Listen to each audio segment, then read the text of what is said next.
Hey friends, it is Chris T, and today we are going to be reviewing the Trekell Golden Taklon paintbrushes. I'm so excited because I've been needing new paintbrushes for such a long time now, and I finally have 3 new ones to add to my collection. So let's switch this over to a speed paint. I'm going to show you what I'm doing today, and we will test out these brushes and see how they work. Let's get into it.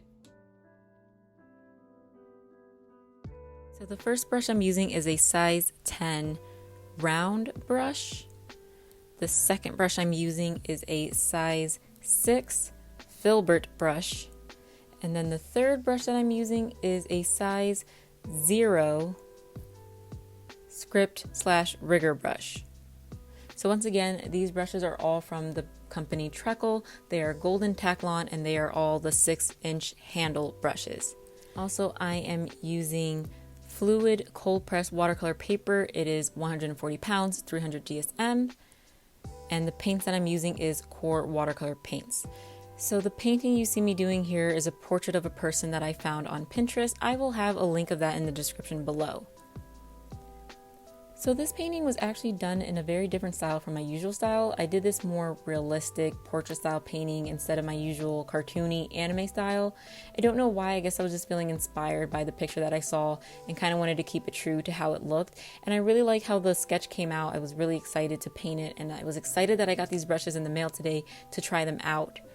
And speaking about these brushes, so I actually really loved them. I've been needing new paintbrushes for a while. The paintbrush that I have now is a lot smaller and it doesn't hold a lot of water. This size 10 round brush was absolutely amazing. It was exactly what I've been looking for. I wasn't sure what size I wanted when I was looking online. It was just very hard to visualize in my mind with the paper size that I use what I needed, but it holds a good amount of water. And when you see me do his hair, I feel like I was able to go through it without having to rush, but with enough water that it kept the paper wet long enough to get a nice smooth flat wash, and I really appreciated that. The second brush that I got here was a Filbert brush. Now when I first went online to buy these brushes, I originally planned on getting a bunch of rounds, but I saw the Filbert and I decided to try it out. I got in a size 6, which I think was a little bit smaller than what I was actually looking for. But with the paper size that I use, it actually works out pretty perfectly. I think I might go back to buy a bigger size just for the more water capacity and just to be able to cover more ground. But I really like that too. It's an interesting shape. I'm kind of more used to round brushes with a thin tip. So this was a lot different, but it was cool to be able to block in colors and have it just kind of thickly layered on there. So I really enjoyed that. The third brush, again, I wasn't thinking about getting, but I decided to, was the rigger brush. And that was such a random purchase. I didn't think I was going to get it, but right at the very end, I changed things in my cart and decided to add it. I'm actually pretty glad that I did, because right now, whenever I try to do line work with paints, I use a very small, tiny, thin brush that I have, and I find myself having to dip it constantly into the paint. And then as I'm doing that, it's drying on the paper and it's just not that great. But with this rigger brush, because of the length of it, it's able to hold a good amount of water and allow me to spread it all in there while I'm going through those thin lines. And also because it's longer, it's easier to get those nice thin long lines. So yeah, again, I really enjoyed the brushes. And then for the painting you see me doing here, I really loved how this turned out. I was so excited. The colors came out very pastel and it's just very fun and it's just very cute. He just looks adorable to me. I love it. And I'm glad it was able to come out that way.